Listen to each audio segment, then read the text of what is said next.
Hey everyone, welcome back to Code of the Row. If you're new here, make sure to hit that subscribe button and ring the bell to stay updated on our latest tutorials. Today we're diving into an exciting topic about scaling in the Ascent combat framework. This is a Patreon request and especially important for those who are working on games with unique character sizes like giant mechs or tiny creatures. So we'll cover everything that you need to know about scaling characters, AI, and so on. And we'll start by discussing the basics of scaling in Unreal Engine, and we'll move up to more specific settings and adjustments within ACF itself. So first I'm going to I'm going to head over to Windows, make sure World Settings is checked, and go over to my default pawn class, which is my ACF Ultimate Player character, and double click to open this up.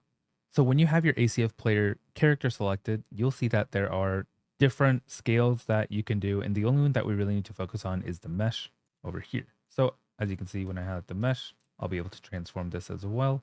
So if I were to just hit this lock sign and multiply by 2, you'll see that the scaling is already bigger.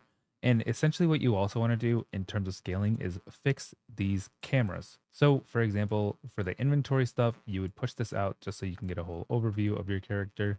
And for this camera, you would want to rise it up quite a bit. So I'll just push this back kind of randomly and rise it up like so. And now when I hit compile and play, my character looks a lot bigger, but he's going to move pretty slowly because we actually haven't upped his character movement speed. And this also means that you're going to have to adjust things like horses and stuff because this giant dude riding a horse, it's just not right. So back in my ACF Ultimate Player character, I'm going to head down and look for my ACF character movement component. And currently our movement scale, we have walking set to 600. And I'm just going to make it 2 times bigger, I think, to 1200.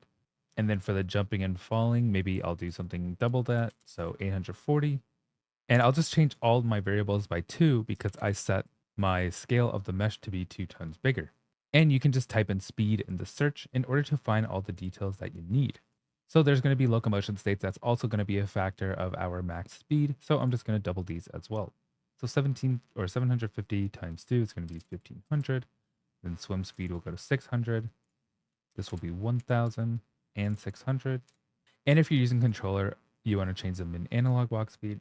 So you can play around with the speed settings and you'll see that. So for example, I set my speed really high just because a giant mech would be really, really quick. And when you attack enemies, you're going to see that it's a little hard to hit.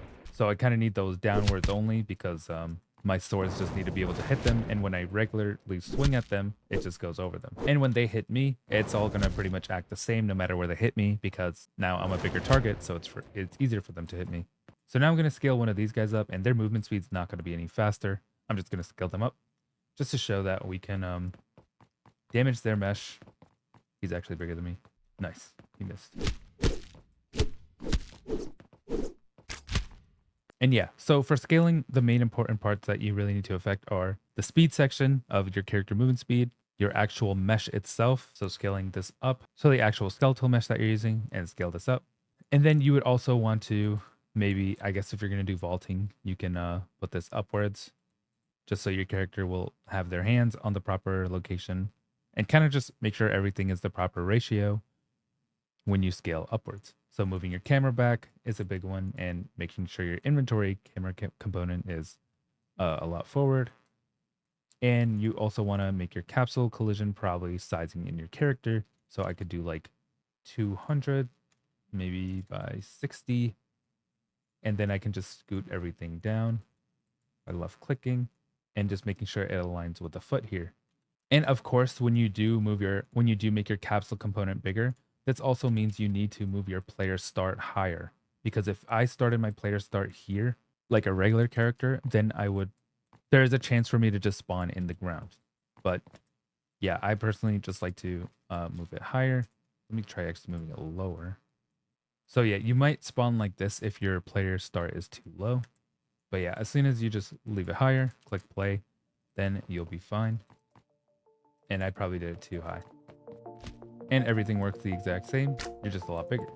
And thanks for watching Code of the Row. Like, subscribe, comment below what you want to see next, and I'll see you in the next video. Thanks for watching. Goodbye.